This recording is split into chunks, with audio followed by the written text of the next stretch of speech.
If you're anything like me and enjoy getting good at video games, then you probably enjoy getting good at other things in real life as well. Or maybe you want to, but find it difficult to enjoy real life as much as you enjoy video games. Whatever the case may be, your old pal Sinless has you covered in today's Sifu Losophy lecture, How to Live Life Like a Video Game. Before we begin, I want to thank each and every one of you for getting the last video to nearly 2,000 views within a week, and for all the wonderful comments you've left on that and all the other Sifu Losophy lectures before it. I'm pleased to learn that my thoughts resonate with you guys and have compelled you to contribute your own thoughts to the conversation. And speaking of which, massive shoutouts to Deadeye Deadpool and Great Rulo for their feedback on my previous video. In Get Good at Life Through Gaming, I wanted to be concise in how I applied that philosophy to my salesmanship career, but then I sacrificed being precise in the process. So thanks to you guys, I've been inspired to build upon that video and make this one as a follow-up. So how can you live life like a video game so that you can improve in your real life skills and ultimately end up enjoying your life more? Tip number 1. Determine the fun factor. Like choosing a new game to play, you will initially want to pick a goal based on its fun factor. It seems like a no-brainer, but a lot of people tend to choose games to play and goals to pursue for wrong and/or arbitrary reasons. Don't just pick one because it's trending, or it'll increase your social status, or because you want to be productive for productivity's sake. Pick something that genuinely inspires you, the way good writing inspires me. Whenever I read a good book, watch a good show or movie, or play a game with a good story, I can instantly feel the fun and love the writers put into them. That then inspires me to put the same kind of fun and love into the stories and essays that I write. Tip number 2. Let your purpose transcend your pleasure. When it comes to committing to a game, sometimes the fun factor is all you need to keep you playing. But when it comes to real life goals, the amount of fun you have pursuing them can often wane from time to time. So this is why you also need a sense of purpose to serve as a foundation for the surface level fun. Writing can get boring at times and difficult, but what keeps me tethered to my desk is reminding myself the purpose a project is meant to serve. My journal entries help me process my life and emotions. My essays, like this one you're listening to right now, help me improve my thinking and hopefully yours as well. And writing stories help me demonstrate the same emotional, existential, and educational themes through character drama. But knowing how to do so effectively can get difficult, which is why you need tip number 3. Learn to embrace the boredom and frustration. Think about all the difficult video games you've mastered, and all the games that had long, boring sections you slog through just to get to the fun stuff. If you struggle with following through with your real-life goals, just remind yourself of the kind of patience and perseverance you've already exerted in video games. Like I said before, writing can get boring and difficult at times, so on top of having a purpose to carry me through certain writing sessions, I've also learned to accept that boredom and frustration are part of the process. For instance, I wrote 3 drafts of this essay where I spent way too much time explaining the scientific reasons as to why games are more fun than life, and not enough time giving you guys straight up tips like I'm doing right now in this 5th and final draft. If I didn't embrace the boredom and frustration of the editing process, this would be a longer video that would also take longer to get to the point. Tip number 4. Define your own victory and game over screens. Video games make it abundantly clear to us when we succeed or fail at them. And some goals can be the same way, but it's not always as clear as getting first or last place in a race.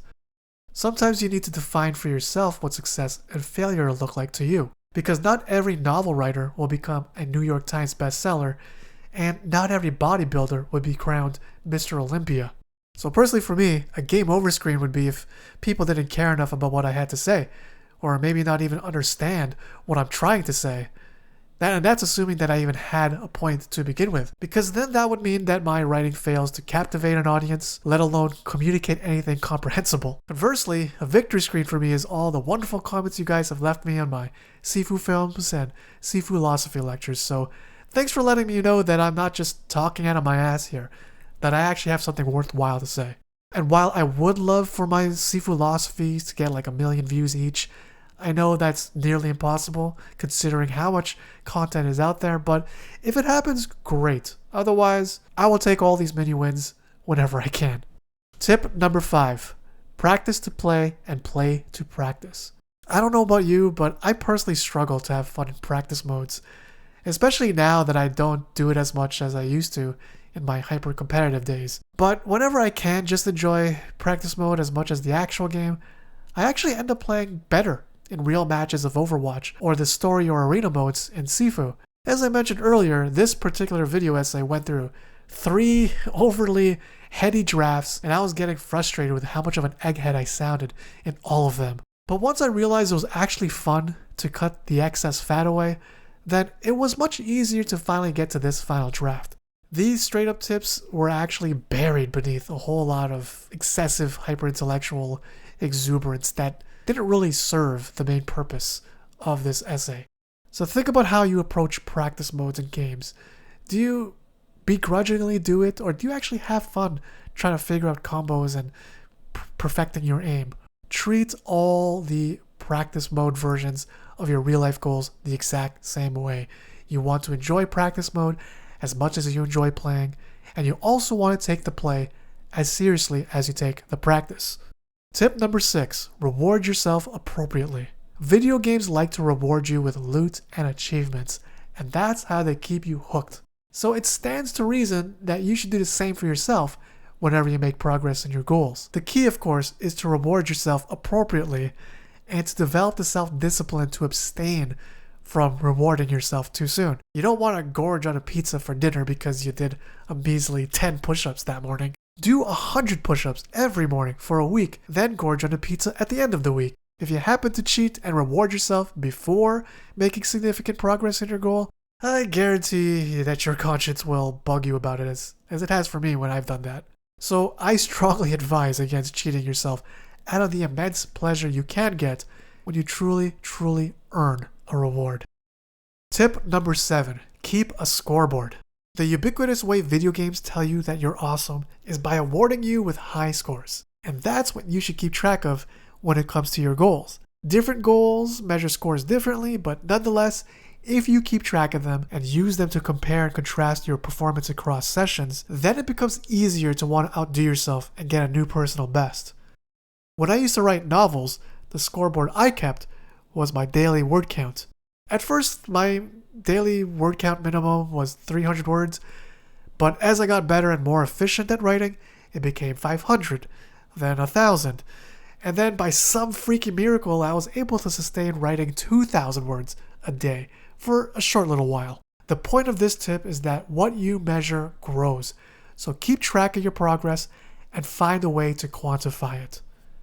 As for qualifying it, then the next tip has you covered. Tip number 8. Reflect on your progress.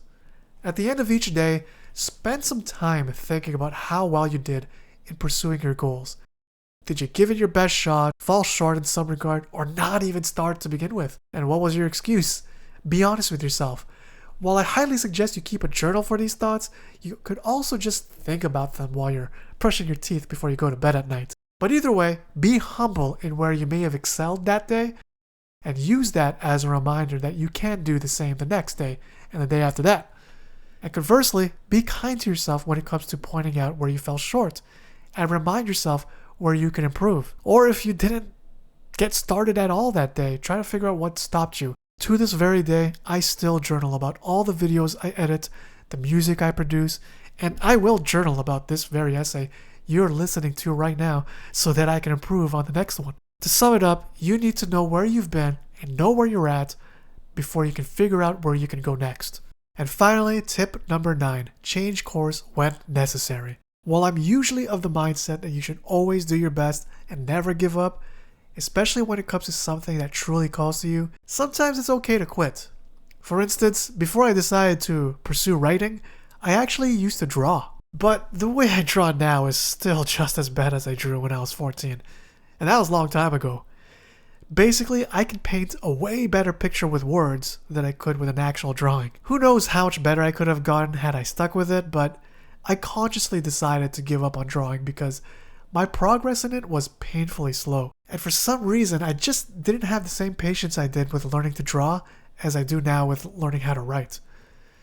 Looking back, I think I just didn't have a clear purpose for it, and it was infinitely more frustrating to erase lines from a drawing than it is to rewrite several drafts of the same essay, believe it or not.